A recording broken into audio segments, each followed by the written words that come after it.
साहित्य academy channel पर आप सभी का स्वागत है। इस चैनल के माध्यम से हम संपूर्ण हिंदी साहित्य के टॉप 20 प्रश्नों की सीरीज़ के आगे बढ़ाते हुए उन सभी महत्वपूर्ण प्रश्नों को करेंगे जो परीक्षाओं में बार बार पूछे जाते हैं, यानी कि परीक्षा की दृष्टि से अति महत्वपूर्ण प्रश्नों को इस सीरीज़ में हम करेंगे। और कहीं ना कहीं इन्हीं प्रश्नों में से आपको परीक्षा में प्रश्न भी देखने को मिलेंगे। जिस भी परीक्षा में हिंदी साहित्य संबंधी प्रश्न पूछे जाएंगे, आपको ये सीरीज़ जो है काफ़ी मदद करेगी। इस सीरीज़ के माध्यम से आप जो प्रश्नों को समझ के बेस के साथ जो है आप कर सकोगे। और साथ साथ जो है आप हमेशा हम देखते हैं कि बूंद बूंद से ही घड़ा भरता है। हम टॉप 20 प्रश्नों को जो है मंडे से फ्राइडे तक करते हुए चलेंगे। इससे हमारे जो है प्रश्नों की श्रृंखला, प्रश्नों की जो संख्या होगी वो काफ़ी सारी हो जाएगी और फिर बार बार उनको रिवाइज करते हुए हम उन प्रश्नों को पक्का कर लेंगे। तो ज़्यादा टाइम वेस्ट न करते हुए देख लेते हैं प्रश्न नंबर 1। जिस भी परीक्षा में जो है हिंदी साहित्य संबंधी प्रश्न पूछे जाएंगे तो सभी के लिए मददगार क्लास होगी ये। तो देख लेते हैं फोर्ट विलियम कॉलेज की स्थापना कब हुई। तो फोर्ट विलियम कॉलेज की स्थापना आप सभी को पता है, बिल्कुल कई बार परीक्षाओं में पूछा जाने वाला प्रश्न है। तो 1800 ईस्वी में हुई। अगर महीने का भी नाम पूछ लिया जाए तो 10 जुलाई, ये आपको ध्यान रखना है। 10 जुलाई 1800 ईस्वी में फोर्ट विलियम कॉलेज की स्थापना लॉर्ड वेल्लेसली की अध्यक्षता में की गई। बढ़ते हैं आगे, देख लेते हैं प्रश्न नंबर 2। बेकसी का मजार उपन्यास के लेखक कौन है। तो बेकसी का मजार जो उपन्यास है वो है प्रताप नारायण श्रीवास्तव जी का। बढ़ते हैं आगे, प्रश्न संख्या 3। सरस्वती पत्रिका के प्रथम संपादक कौन रहे हैं। तो ये ध्यान रखना है आपको, सरस्वती पत्रिका के जो प्रथम संपादक, इन ऑप्शनों में से हमें देखना है महावीर प्रसाद द्विवेदी, प्रताप नारायण मिश्र, श्याम सुंदर दास और ठाकुर जगमोहन। इनमें सही आंसर हो जाएगा हमारा श्याम सुंदर दास। अगर ऑप्शन में जो है चिंतामणि घोष भी होता तो चिंतामणि घोष, तो प्रथम संपादक के रूप में हम चिंतामणि घोष जी को आंसर के रूप में लगाते, क्योंकि ऑप्शन में चिंतामणि घोष जी नहीं है। क्योंकि सरस्वती का पत्रिका का जो प्रकाशन है 1900 ईस्वी में सबसे पहले चिंतामणि घोष ने किया था। फिर 1901 में जो है श्याम सुंदर दास जी ने इसका कार्यभार संभाला था। फिर 1903 में जो है महावीर प्रसाद द्विवेदी ने किया था। तो 1903 से लेकर 1920 तक इसका कार्यभार जो है महावीर प्रसाद द्विवेदी जी के संभाला था। तो इस प्रकार से ऑप्शनों के आधार पर ही हमें प्रश्नों का आंसर लगा देना है। तो एक एक प्रश्न को आपको समझ के साथ करते हुए चलना है। बढ़ते हैं आगे, अगला जो हमारा प्रश्न है, ब्रजनंदन जैनेंद्र की किस कहानी का पात्र है। तो ब्रजनंदन जो है जैनेंद्र जी की किस कहानी का पात्र है। सही आंसर हो जाएगा जानवी। अपना अपना भाग्य, पाजेब, वातायन, ये सभी कहानियाँ जैनेंद्र जी की है। परख, सुनीता, त्यागपत्र, ये इनके उपन्यास है। तो कई बार परीक्षा में जैनेंद्र जी से संबंधित कई सारे जो है रचनाएं पूछ ली जाती है। तो एक क्लास में हम जो है बार बार परीक्षाओं में पूछी जाने वाली रचनाओं को भी लेकर के आएंगे। देख लेते हैं अगला जो प्रश्न हमारा, डायरी के नीरस पृष्ठ किसकी कहानी है। डायरी के नीरस पृष्ठ जो कहानी है वो किसकी है। इलाचंद्र जोशी जी की प्रसिद्ध कहानी रही है। बढ़ते हैं आगे, अगला प्रश्न हमारा, पगली कहानी के लेखक कौन है। तो पगली कहानी के लेखक इनमें से कौन है। तो विशंबरनाथ कौशिक जी है पगली कहानी के लेखक। उसके बाद देख लेते हैं अगला प्रश्न जो हमारा है, और किशोरी लाल जी की प्रसिद्ध कहानी आपको पता ही है, इंदुमती। बढ़ते हैं आगे, अगला जो प्रश्न हमारा, इंदुमती शेक्सपियर के किस रचना का अनुवाद है। तो अभी मैंने बताया था किशोरी लाल गोस्वामी की इंदुमती जो कहानी है, तो उसको के आधार पर प्रश्न पूछा गया है कि इंदुमती शेक्सपियर की किस रचना का अनुवाद है। तो इंदुमती शेक्सपियर के किस रचना का अनुवाद है ये आपको बताना है। तो टेम्पेस्ट का अनुवाद है। बढ़ते हैं आगे, अगला जो हमारा प्रश्न है, प्रश्न संख्या 8, सच बोलने की भूल किस कहानी की, सच बोलने की भूल किस लेखक की कहानी है ये आपको बताना है। सच बोलने की भूल जो है किस लेखक की कहानी है। तो सही आंसर हो जाएगा हमारा यशपाल जी का। सच बोलने की भूल और झूठा सच, ये सभी जो है यशपाल जी की रचनाएं हैं। बढ़ते हैं आगे, अगला प्रश्न हमारा, एथेंस का सत्यार्थी कहानी के लेखक कौन है। एथेंस का सत्यार्थी कहानी के लेखक जो है सुदर्शन जी है। पढ़ते हैं आगे। अगला प्रश्न है हमारा प्रश्न संख्या 10। द्वितीय विश्व युद्ध की घटनाओं पर आधारित कहानी संकलन संगीनों का साया किसकी कहानियों का संग्रह है। संगीनों का साया किसकी कहानियों का संग्रह है, ये पूछा हुआ है, जो है द्वितीय विश्व युद्ध की घटनाओं पर आधारित कहानी संकलन है। इसका सही आंसर हो जाएगा हमारा प्रभाकर माचवे। कई बार परीक्षाओं में पूछा गया है संगीनों का साया किसका कहानी संग्रह है, तो प्रभाकर माचवे जी का। बढ़ते हैं आगे। अगला प्रश्न हमारा प्रेमचंद ने कहानी को किस नाम से पुकारा है, तो गल्प जो है नाम दिया है प्रेमचंद जी ने कहानी को। बढ़ते हैं आगे। अगला प्रश्न हमारा नीलम देश की राजकन्या के रचनाकार कौन है। नीलम देश की राजकन्या रचना के रचनाकार कौन माने जाते हैं, ये आपको बताना है। इसका सही आंसर हो जाएगा जैनेंद्र जी। जैनेंद्र जी से संबंधित जितने उनकी कहानी और उपन्यास है, इन रचनाओं से संबंधित हमेशा परीक्षा में प्रश्न पूछे जाते हैं। तो जैनेंद्र जी की सभी रचनाओं को आपको बार बार रिवाइज करते हुए याद कर लेना है। बढ़ते हैं आगे। प्लेग की चुड़ैल कहानी के लेखक कौन है, तो प्लेग की चुड़ैल कहानी के लेखक इनमें से कौन है, ये आपको बताना है। सही आंसर हो जाएगा हमारा लाला भगवान दीन। लाला भगवान दीन की कहानी है प्लेग की चुड़ैल। बढ़ते हैं आगे। प्रश्न संख्या हमारी 14। बुद्धगुप्त व चंपा किस कहानी के पात्र है, तो कहानियों से ही संबंधित अधिक प्रश्न आ गए आज की क्लास में। हम कोशिश करेंगे संपूर्ण हिंदी साहित्य से संबंधित प्रश्नों की सीरीज को आगे बढ़ाएंगे। तो देख लेते हैं बुद्धगुप्त व चंपा किस कहानी के पात्र है, ये आपको बताना है। या इसका सही आंसर हो जाएगा हमारा आकाशदीप, जो कि जयशंकर प्रसाद जी की कहानी है।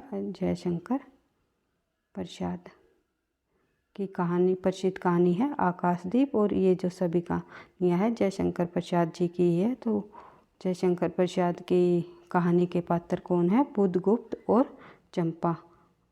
किस कहानी के, आकाशदीप के। ये भी आपको ध्यान रखना है।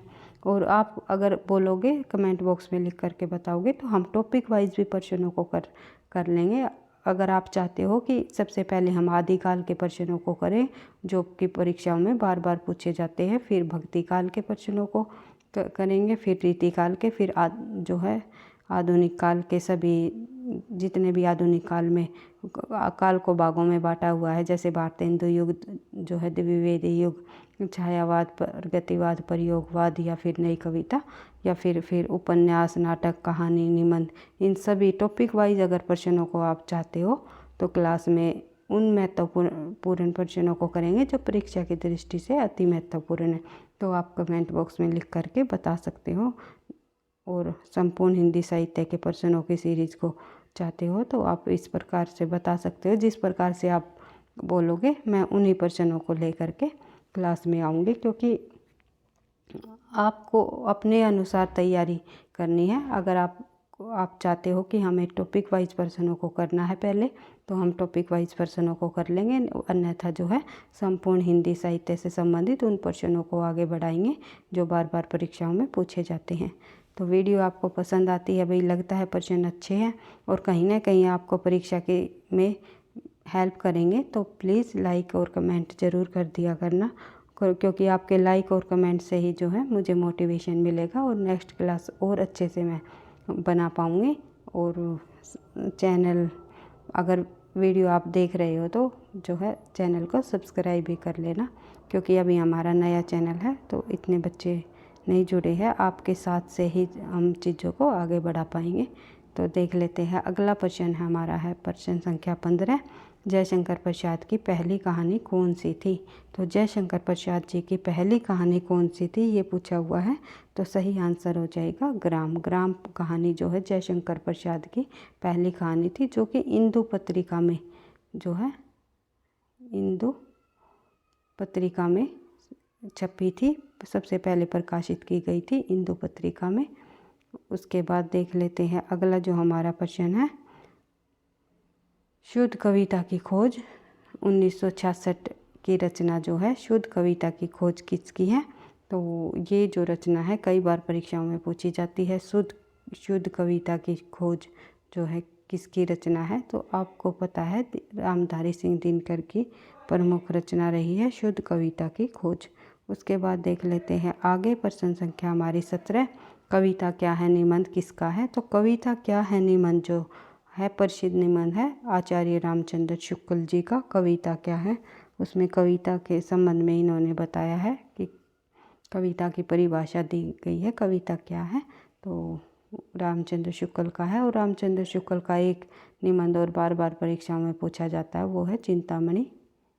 चिंतामणि भाग 1, भाग 2, भाग 3 और भाग 4, 4 भागों में बांटा हुआ है। तो चिंतामणि निबंध जो है आचार्य रामचंद्र शुक्ल जी का प्रसिद्ध निबंध है, कई बार परीक्षाओं में पूछ लिया जाता है। और कविता क्या है ये भी जो है आचार्य रामचंद्र शुक्ल जी का निबंध है। और एक हजारी प्रसाद द्विवेदी जी का भी जो निबंध है कई बार परीक्षा में पूछे जाता है, वो है नाखून क्यों बढ़ते हैं। नाखून क्यों बढ़ते हैं, बढ़ते हैं। इस प्रकार से जो है नाखून क्यों बढ़ते हैं निबंध किसका है, जिसमें नाखूनों का बढ़ना जो है मनुष्य की पशुहीनता को दर्शाता है, इस प्रकार उसमें समझाया हुआ है। तो ये जो प्रसिद्ध रचनाएं हैं इनको आपको बार बार रिवाइज करते हुए चलना है। अगला प्रश्न आ गया हमारा झूठा सच। तो झूठा सच जो है रचना या निबंध किसका है। झूठा सच निबंध जो है ये है सियाराम शरण गुप्त का। उसके बाद निबंध पूछा हुआ है निबंध,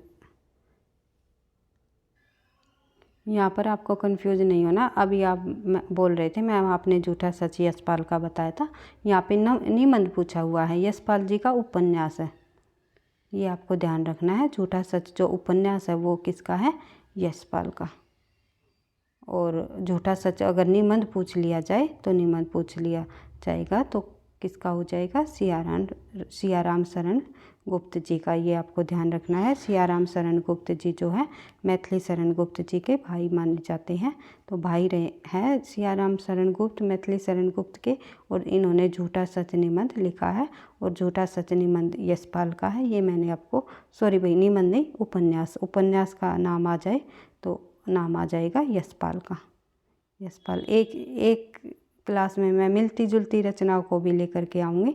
एक दूसरे से जो मिलती जुलती रचनाएं है या एक ही नाम से जो अलग अलग लेखकों की रचनाएं हैं उनको हम जो है करेंगे। जैसे कि उर्वशी, दोनों रचनाएं प्रसिद्ध है। उर्वशी जो है रामधारी सिंह दिनकर की भी रचना है, दिनकर, और जयशंकर प्रसाद की भी रचना है, प्रसाद जी की भी रचना है। दोनों लेखक प्रसिद्ध हुए हैं।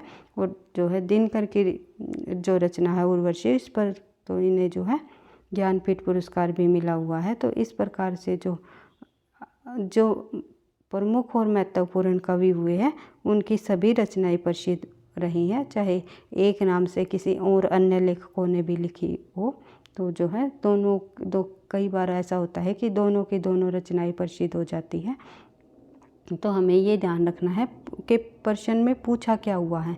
तो उर्वशी एक है खंड काव्य, एक है चंपू काव्य। जो चंपू काव्य है वो जयशंकर प्रसाद जी का है, जो खंड काव्य है वो दिनकर जी का है। इसी तरह यहाँ पर जो है सियाराम शरण गुप्त का जो निबंध से संबंधित रचना है झूठा सच, वो सियाराम शरण गुप्त की है। और जो झूठा सच उपन्यास से संबंधित है वो है यशपाल जी की। इस प्रकार से आपको प्रश्नों को बिल्कुल ध्यान से एक प्रश्नों को समझते हुए चलना है। और इन प्रश्नों को हम बार बार जब रिवाइज करेंगे तो आपके जो प्रश्नों को समझ बेस भी आपका जो है बढ़ेगा। और साथ ही साथ जो है जितने भी महत्वपूर्ण प्रश्न है परीक्षा की दृष्टि से, उनको जब आप बार बार करोगे तो परीक्षा में आपको किसी भी तरह का कन्फ्यूजन भी नहीं होगा। तो देख लेते हैं प्रश्न संख्या हमारी 19। तुलसी ने किस रचना में अपने युग की परिस्थितियों का यथार्थ उल्लेख किया है। तुलसी ने किस रचना में अपने युग की परिस्थितियों का यथार्थ उल्लेख किया है। गीतावली में, दोहावली में, कवितावली में, या इनमें से कोई नहीं। तो सही आंसर हो जाएगा हमारा कवितावली। कवितावली में इन्होंने तुलसीदास जी ने अपने युग की परिस्थितियों का यथार्थ उल्लेख किया है, कई बार परीक्षाओं में पूछा जाता है। और तुलसीदास जी की जितनी भी रचनाएं हैं वे सभी महत्वपूर्ण हैं। लगभग 12 रचनाओं को प्रमाणिक माना गया है तुलसीदास जी की, जैसे कि रामचरितमानस, रामलला, नछु और वैराग्य संदीपनी, विनय पत्रिका, गीतावली, दोहावली, कवितावली, हनुमान बाहु, कई रचनाएं हैं तुलसीदास जी की। तो कई बार परीक्षा में भाषा पूछ ली जाती है तुलसीदास जी की, जैसे कि पूछ लिया जाए कवितावली की भाषा क्या है, दोहावली की क्या भाषा है, गीतावली की क्या भाषा है, किस भाषा में लिखी है, यानी कि रामचरितमानस की जो है, रामचरितमानस की भाषा क्या रही है। तुलसीदास जी के अवधी भाषा का एक महाकाव्य है रामचरितमानस, बहुत बड़ा महाकाव्य माना जाता है अवधी भाषा का, और इसकी भाषा जो है अवधी रही है रामचरितमानस की। अगर कवितावली, गीतावली, दोहावली की जो भाषा पूछ ली जाए तो इनकी जो भाषा है वो ब्रज भाषा में इन्होंने रचना की है। तुलसीदास जी ने दोनों भाषाओं में रचना की है, अवधी प्लस में ब्रज प्लस में अवधी, तो दोनों भाषाओं में रचना इन्होंने की है। कुछ रचनाएं इन्होंने अवधी में की है तो कुछ रचनाएं इन्होंने ब्रज भाषा में की है। आपको इनकी रचनाओं की भाषा को पहचानने की एक ट्रिक मैं आपको यहाँ पर बता देती हूँ। जिस भी रचना में आपको वली शब्द दिखाई दे जाए अंत में, वो तुलसीदास जी की ब्रज भाषा की रचना होगी। और अगर कोई भी रचना तुलसीदास जी की वै नाम से अगर शुरुआत हो रही हो, जैसे कि वैराग्य संदीपनी, राज्ञ संदीपनी, जो इनकी वैराग्य संदीपनी की जो रचना है वो भी जो है ब्रज भाषा में लिखी गई। और इसके अलावा जो है वै नाम से शुरू हो रही है विनय पत्रिका, विनय पत्रिका, ये भी इनकी किस भाषा की रचना है, ब्रज भाषा की। और जितनी भी बची हुई जो भी रचनाएं हैं, जैसे कि रामलला नछो, रामचरितमानस जो है, हनुमान बाहु की, ये सभी जो रचनाएं हैं ये इनकी अवधी भाषा की है।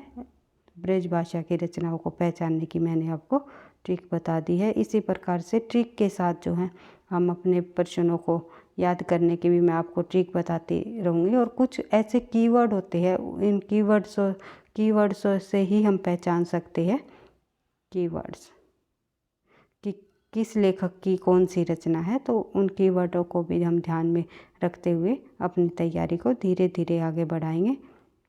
देख लेते हैं आज का हमारा अंतिम प्रश्न जो है, गोरख जगायो जोग, भक्ति भगायो भोग, उक्ति के लेखक कौन है। गोरख जगायो जोग, भक्ति भगायो भोग, उक्ति के लेखक इनमें से कौन है। गोरखनाथ, भर्तृहरिनाथ, नाभादास या तुलसीदास। तो सही आंसर हो जाएगा इसका तुलसीदास। तुलसीदास जी की प्रमुख पंक्ति रही है गोरख जगायो भोग, भक्ति भगायो भोग। और तुलसीदास जी के गुरु का नाम क्या रहा है, नरहरियानंद।